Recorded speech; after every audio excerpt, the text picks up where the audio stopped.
Conference کے ان کے صاحبزادے جنید صحرائی اپنے ایک ساتھی کے ہمراہ جو ہے وہ بھارتی فوج کے ساتھ لڑتے ہوئے شہید ہو گئے. ان کی شہادت جو ہے ان کے والد صاحب نے ان کا غائبانہ نماز جنازہ بھی پڑھایا.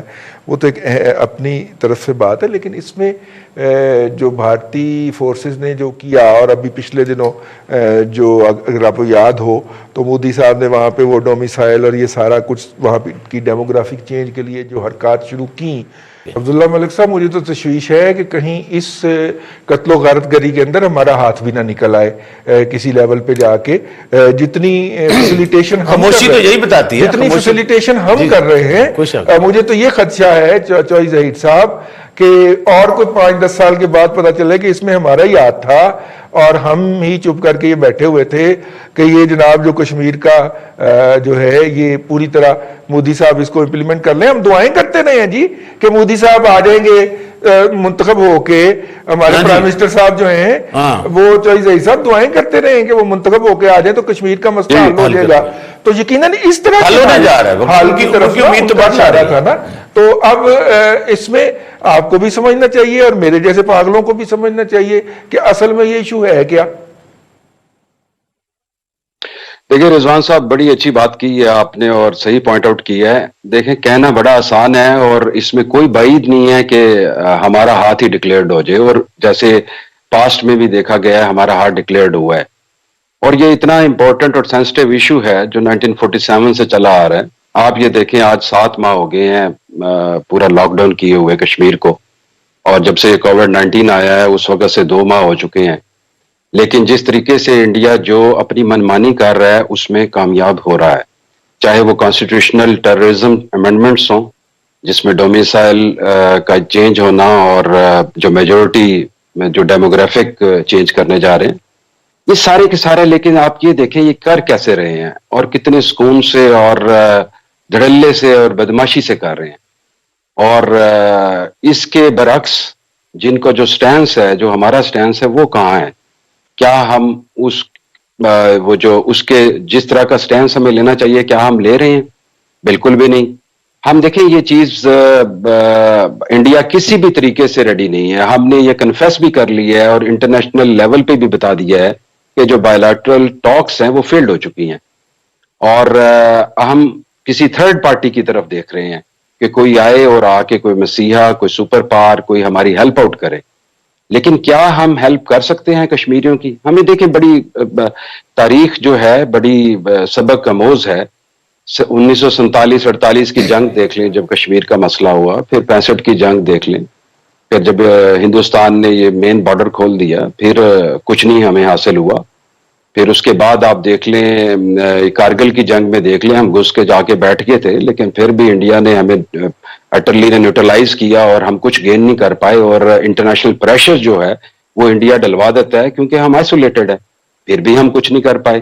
پھر اسی طریقے سے آپ کو یاد ہوگا کہ پھر ہمیں جب یہ کنفیس ہو گیا کہ جناب ہم کچھ نہیں کر سکتے, پھر ہم نیوکلیر ڈیٹرنس کی طرف گئے کہ چلو نیوکلیر ڈیٹرنس ہو, چلو مان لیا نیوکلیر ڈیٹرنس ہے. اور جس طریقے سے ہر پاکستانی ابھی یہ بات کرتا ہے کہ ہم ناکو چنے چبا دیں گے انڈیا کو, ٹھیک ہے بھائی چبا دیتے ہیں. کیا کل کو کوئی بھی وار ہوتی ہے تو الٹیمیٹلی نیوکلیر وار ہوگی, کیا انٹرنیشنل لیول پہ ہم اس کو فیس کر سکیں گے؟ کیا انٹرنیشنل کمیونٹی ہمیں کرنے دے گی؟ بالکل بھی نہیں. حالات آپ یہ دیکھیں. چوئی ظہیر صاحب آپ دیکھیں کتنی جیدار قوم ہے.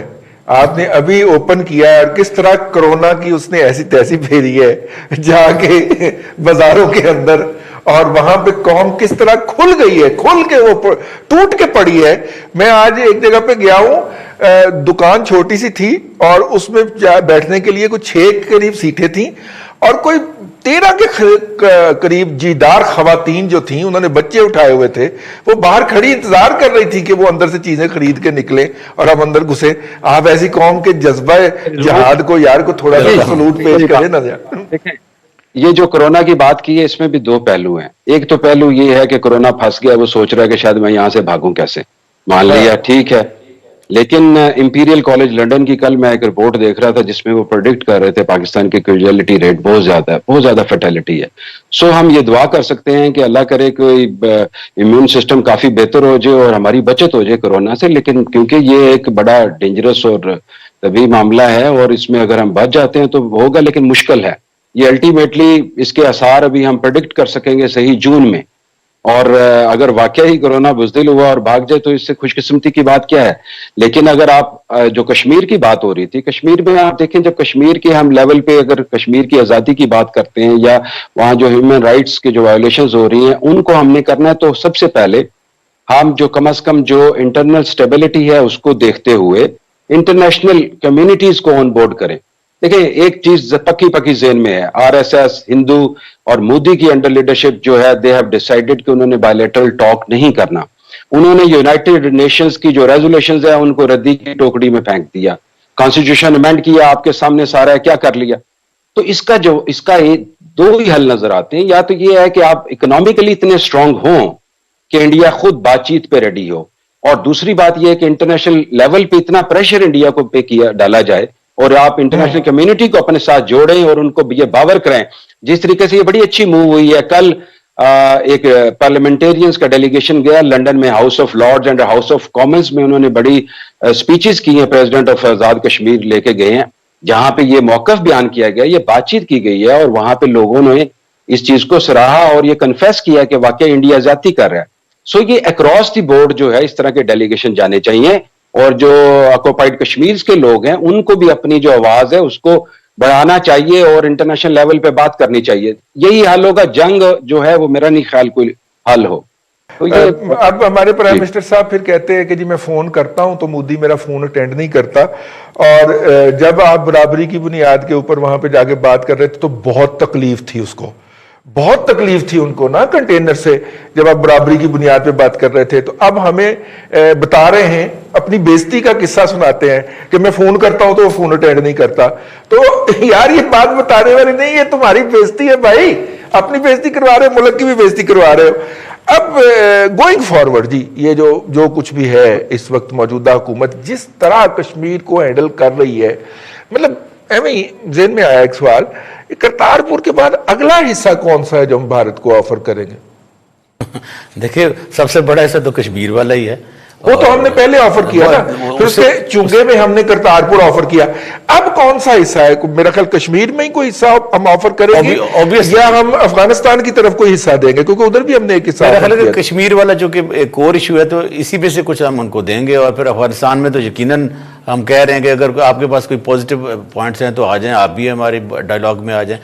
دیکھیں رضی صاحب بات بڑی واضح ہے, یہ کہا کرتے تھے کہ پچھلے حکمران غدار ہیں, چور ہیں, لٹیرے ہیں, کشمیر کو بیچ دیا, ان کے ہاں فیملیز کی شادیوں پہ مودی آتا ہے, یہ فلاں ہے فلاں ہے فلاں ہے. بھائی مان لیا ان کو, ہم جو کچھ آپ نے کہا ہم نے کہا جی ٹھیک ہے, مور لگا کر ان کو ہم نے گھر بھیج دیا.